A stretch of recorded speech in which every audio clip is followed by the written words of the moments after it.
Welcome to the Capstone Lab for month 3. Everything we've built this month, Zero Trust, Conditional Access, Defender and Advanced Hunting, EDR and Incident Response, Hybrid Identity, PKI and BitLocker, comes together now. We're going to work one realistic incident from the very first alert all the way through to lessons learned.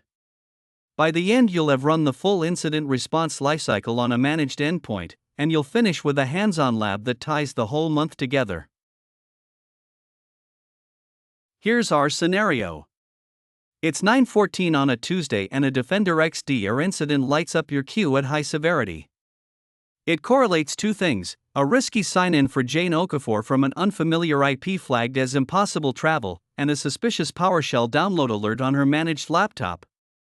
The story almost writes itself. A phishing email harvested her credentials, the attacker signed in, and a living off-the-land PowerShell command pulled a payload onto the endpoint. This is exactly the kind of multi-stage incident XDR was built to catch. We'll follow the incident response lifecycle from NIST 861. Prepare, which is everything we set up earlier this month. Detect and analyze, where we read the attack story and confirm the indicators of compromise. Contain, to stop the bleeding. Eradicate and recover, to remove the threat and safely restore. And finally, post-incident, where we capture lessons learned and harden so it can't happen the same way again. Notice that response is a disciplined sequence, not a panic. The first discipline is to read before you act. Open the incident and study the correlated timeline.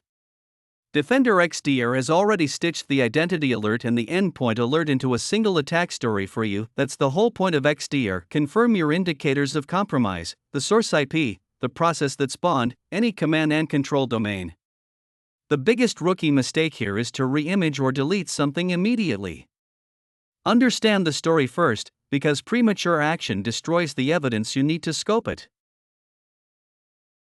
Now we scope the blast radius with advanced hunting in KQL. The key insight is to follow the compromised account across the entire tenant, not just the one device you already know about. So we take the risky sign-in events for that user and join them to device process events where PowerShell ran something suspicious, a download string, an encoded command. That join tells us every device, every IP and every process this one stolen identity touched. That's your true scope, and it's almost always bigger than the single alert suggested. Containment is two-sided in an XDR incident. Start with the identity. Disabling the account stops new sign-ins, but here's the subtlety: already issued tokens can stay valid until they expire. So you must also revoke the user's sessions, which invalidates the refreshed tokens. And because continuous access evaluation is switched on, that revocation propagates out to the resources in near real time instead of waiting up to an hour. This is exactly the conditional access and CAE machinery we built earlier this month, now earning its keep. Now the endpoint half. In Defender for Endpoint you isolate the device, and you choose full isolation. This severs the device from the network so the attacker loses their channel, but it deliberately keeps the Defender communication link alive so you can still investigate and run live response on it. Isolate the device and contain the identity together, that's the discipline. Cutting only one half leaves the attacker a path, whether that's a live token or a live network connection.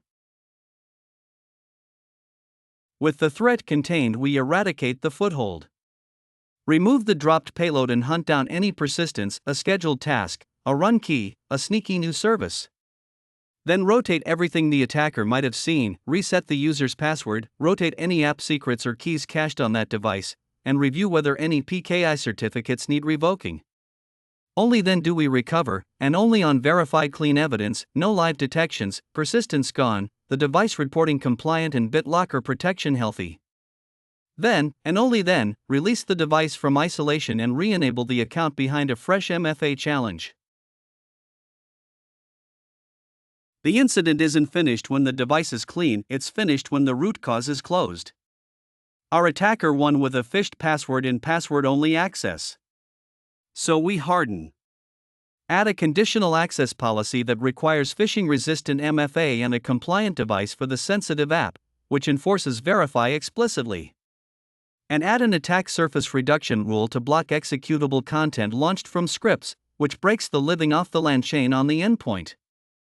Then write up the timeline, the dwell time, and what would have caught it sooner.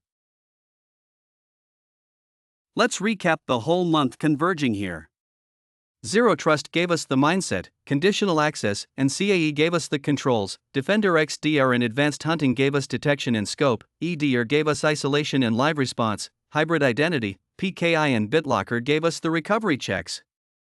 The lifecycle is, detect and analyze, scope with KQL, contain both the identity and the device, eradicate persistence, recover on clean evidence, then harden the root cause. Your lab task, in a test tenant, simulate this incident end to end. Trigger a correlated XDR incident, write a one-page attack timeline, scope it with an advanced hunting query and paste the results, contain by isolating the device and revoking sessions, eradicate and recover while verifying compliance and BitLocker, and finally deliver a post-incident report naming one new conditional access policy and one AS or rule you'd deploy and which zero trust principle each one enforces. That's the capstone. Well done on month 3.